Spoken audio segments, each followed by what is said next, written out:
Je vous avais dit que dans l'ensemble, selon la prophétie d'Apocalypse 9, il est dit que Abaddon là, va agir pendant 5 mois. Il faut lire le texte. Et dans mon cœur, en tout cas, je crois que ces mots-là vont frapper la terre pendant 5 mois.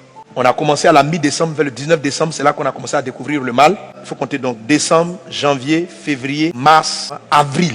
Donc il faut compter soit début mai, fin avril, mi-avril, par la grâce de Dieu, il sera vaincu. Et déjà même à la fin de ce mois de mars, par la grâce de Dieu, les choses vont drastiquement baisser. Mais ça ne va se faire que si nos mains sont levées. Et c'est là le mardi, au live, j'ai lu le texte de David en 2 Samuel 24. Une peste plus dangereuse que Covid-19 a frappé Israël.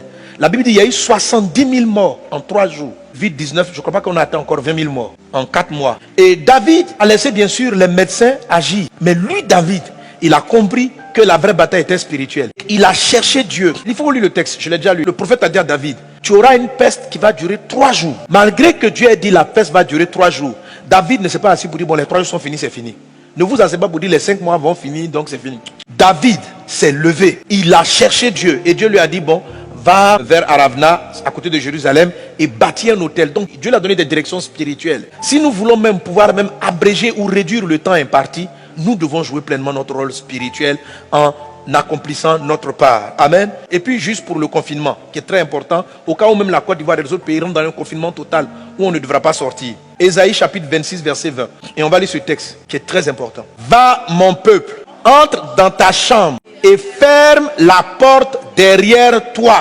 Cache-toi pour quelques instants jusqu'à ce que la colère soit passée. Verset 21. Car voici l'Éternel sort de sa demeure pour punir les crimes des habitants de la terre, et la terre mettra le sang à nu. Elle ne couvrira plus les meurtres. Est-ce que tu me suis? Qu'est-ce que Dieu dit? Il dit va dans ta chambre. Ça c'est le confinement. Ferme ta porte. C'est la même chose que Dieu avait dit aux Israéliens lorsque l'ange de la mort est venu frapper Pharaon et les divinités dans le livre de Exode chapitre 12. Restez enfermés dans vos maisons et l'esprit va agir. Donc le confinement là n'est pas forcément quelque chose qui s'oppose à notre foi. Ça peut être Dieu même qui vous dit de laisser, de vous enfermer. De vous enfermer pour vous reposer, de vous enfermer pour prier. Va dans ta chambre, dit-il. Ferme la porte. Parce que Dieu est dehors, l'esprit est sorti pour appliquer un jugement. Enferme-toi. Donc confinez-vous là où il y a le confinement en place. Quand ça va arriver à Abidjan, frères et sœurs, si le pays décide, restez enfermés, ne jouez pas au dangereux.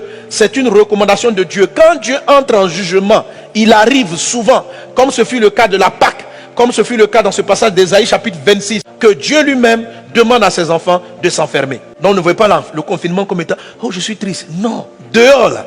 C'est que Dieu dit en Exode 12, il dit, je vais confronter les dieux de l'Égypte. Donc il est rentré. Donc là, les humains ont des divinités. Ils ont des esprits sur lesquels ils s'appuient. Pendant que le corona est en train de frapper, Dieu est en train de régler un problème.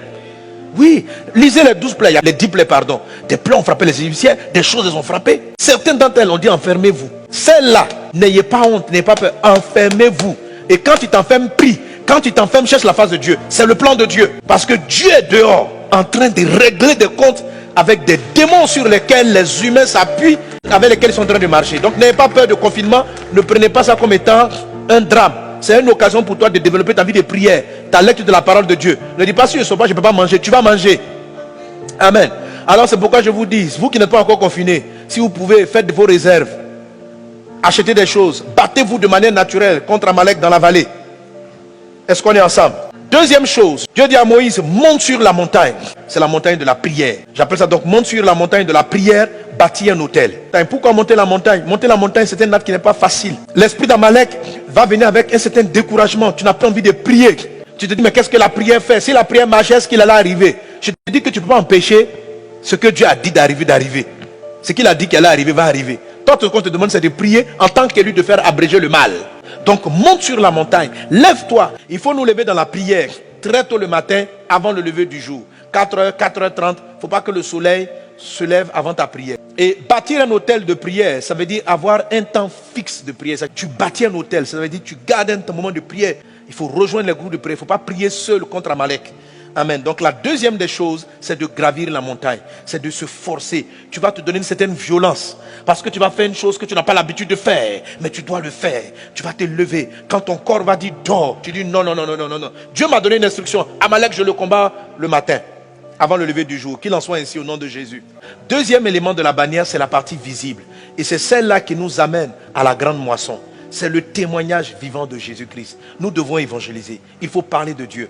Toutes ces choses-là arrivent et vont disposer les cœurs des hommes à la repentance et à la conversion. Ce grand moment-là, ces moments de tristesse pour l'humanité, sont des temps favorables pour la grande conversion massive.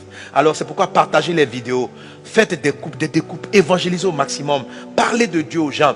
Il y a des parties dans ce message qui vous ont touché, peut-être l'entièreté, partage, encourage les gens à l'écouter, évangélise autour de toi, parle à tes amis, profite de ces moments de confinement pour envoyer des mots à des gens et leur dire toutes ces choses-là. Dieu les avait prévues dans sa parole. N'est-il pas temps pour toi de te repentir? Voilà. Ne reste pas chez toi sans afficher Jésus. Affiche Jésus. Dire que Jésus, témoigner de Jésus, c'est de ne pas avoir honte du Christ. Comme si, devant les scientifiques, on va dire que nous, notre prières ne sont pas efficaces. Qu'on les fasse comprendre que c'est nos prières qui vont les sauver. Qu'on les fasse